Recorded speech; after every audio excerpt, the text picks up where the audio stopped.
Di dalam ayat Allah sebutkan wa man kana maridan aw ala safarin fa'iddatun min ayyamin ukhar. Dan barang siapa dari kita ini maksudnya maridon dalam keadaan sakit, aw ala safarin ataupun di dalam keadaan safar bepergian, fa'iddatun min ayyamin ukhar, maka diperbolehkan untuk mengganti di waktu lain. Jadi boleh. Entah itu hadirin rahimakumullah, sakit ini entah itu mulai dari awal tidak puasa atau tengah-tengah puasa dibatalkan, boleh semua, tapi dengan syarat yang tadi itu. Ini sudah puasa, sudah kadung puasa, jam 1 greges parah, ini kata dokter harus dikasih obat penurun panas ini. Kalau tidak minum obat penurun panas bisa bahaya, step, bisa kejang. Bagaimana? Tidak apa-apa dibatalkan. Ya, walaupun di tengah hari boleh puasanya dibatalkan, sah-sah saja, tidak ada masalah ya. Kenapa? Yuridullahu bikumul yusra wala yuridu bikumul usra. Karena Allah subhanahu wa ta'ala menginginkan untuk kalian, untuk kita ini al-yusra, kemudahan, wala yuridu bikumul usra, dan Allah tidak menginginkan kesusahan untuk kita. Bahkan hadirin rahimakumullah, membatalkan puasa atau tidak berpuasa ini bisa menjadi hukum wajib, malah jadi wajib batal, wajib tidak puasa. Kapan? Ketika akan membuat kehancuran atas dirinya, membuat kedaruratan. Ini kata dokter, kalau bisa tidak minum obat ataupun kalau tetap maksa puasa bisa geblak, berangkat lagi, berangkat temu di ya innalillah maksudnya. Berangkat. Ada orang-orang yang kadang-kadang sakit, dan sakitnya mungkin bisa bertahun-tahun. Nah, dia tetap mau semua, nggak mau, saya tetap puasa, mati wis. Itu bukan hebat Pak, konyol. Itu bukan wah hebat nih Pak, ternyata mati belani poso. Siapa yang nyuruh belani poso? Wong poso itu ada batasannya. Ketika orang sudah tidak kuat, ketika orang sudah menuju kehancuran, kematian, maka dia tidak boleh tetap poso, malah dia boleh untuk tidak puasa. Enggak wis, mati wis beno wis, yang penting tetap poso. Wah hebat, bukan hebat. Itu gara-gara tidak ngaji. Justru ketika itu batalkan. Karena nyawa manusia ini betul-betul dihargai oleh Allah Subhanahu wa ta'ala. Jadi harus dipertahankan, bukan ngawur-ngawuran Pak ya. Ngetes coba gitu. Ini kalau masalahnya yang dites ini lanjutannya mati, berangkat, tak boleh ya. Dalilnya apa Beb? Allah berfirman, wala tulqu bi aidikum ila tahlukati wa ahsinu. Jangan membawa diri kalian, melemparkan diri kalian ila tahlukah, menuju kehancuran. Jangan sampai nggarai mati, nggarai sakit, nggarai geblak, nggarai kejang, nggarai tertabrak. Itu tidak boleh. Jadi dalilnya dilarang membuat diri kita bahaya apa? Ini ayat wala tulqu bi aidikum ila tahlukah. Apa saja. Dan kalau saya mau membawa pisau kemudian ngiris tangan saya, boleh apa enggak? Haram. Mana dalilnya? Ya kalau sampai disuruh nyebutkan dalil satu persatu Pak, jangan iris tangan, enggak ada. Tapi dalilnya pokoknya membuat diri kita itu binasa, hancur, celaka, bahaya, itu hukumnya haram. Berarti dalil ngajak nang pinggir jalan, nang tengah jalan. Ketika orang tempatnya mobil-mobil, sepeda motor ngebut itu Pak, jalan-jalan utama, dengan tahu dadapan itu kan ngebut was. Jenengan berdiri di tengah, tidak boleh. Ini dalilnya apa? Haram enggak? Mana dalilnya? Ya ini tadi, apapun pokoknya. Beb, ada preman Beb, kemudian preman itu waduh gampang, mateni uang itu gampang Beb, disuit tidak suit dipateni saja Beb.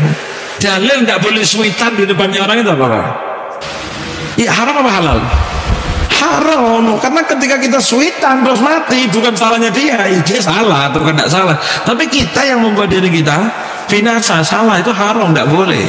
Termasuk apapun itu. Maka itu hadirin rahimakumullah, sebagian ulama kita ya, khususnya guru kita Al Habib Salim Asy-Syatiri, itu beliau paling keras di dalam masalah hal yang seperti ini, khususnya masalah rokok.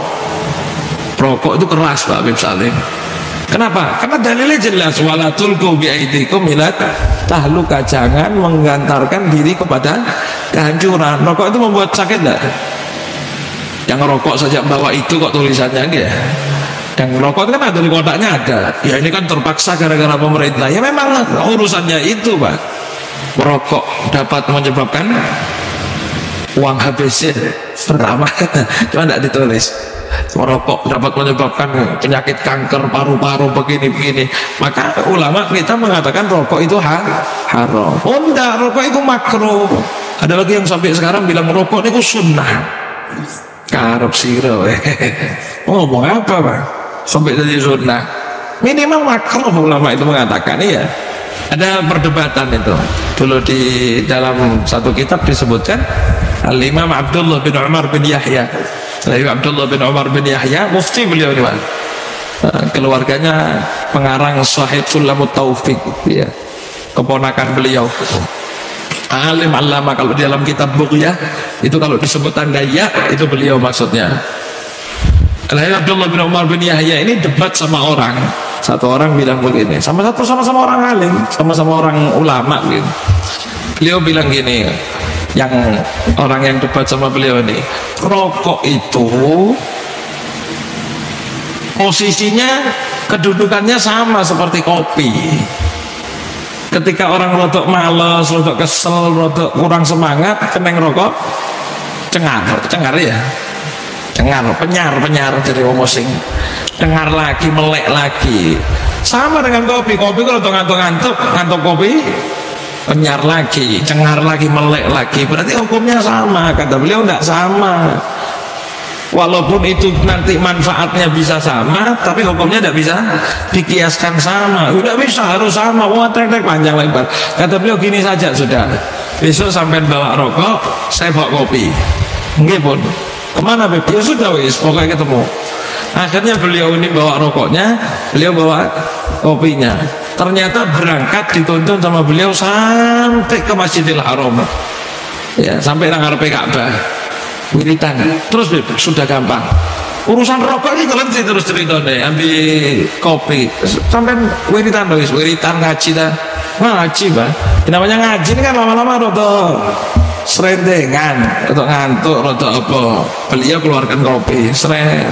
Yang sini miring-miring, minta kopinya, gak usah kopi, rokok Katanya beliau ini bilang, ya masuk di depan Ka'bah mau rokokan urusannya jauh ini. Bukan urusan sama askar tok, masalah kepantasan kesopanan saja sudah tidak masuk di depan Ka'bah berani rokokan. Ajar ini bodoh. Katanya sama kopi sama rokok, sudah sikatan guys rokok nah, jadi kata beliau, ternyata beliau menunjukkan ternyata rokok itu tidak bisa disamakan dengan kopi ya. Tapi kalau zaman sekarang rokok kopi ini sallallahu alaihi Muhammad. Nah, itu yang dianut dan selalu digembar-gemborkan oleh guru-guru kita ya, Al-Habib Salim Asy-Syatiri khususnya.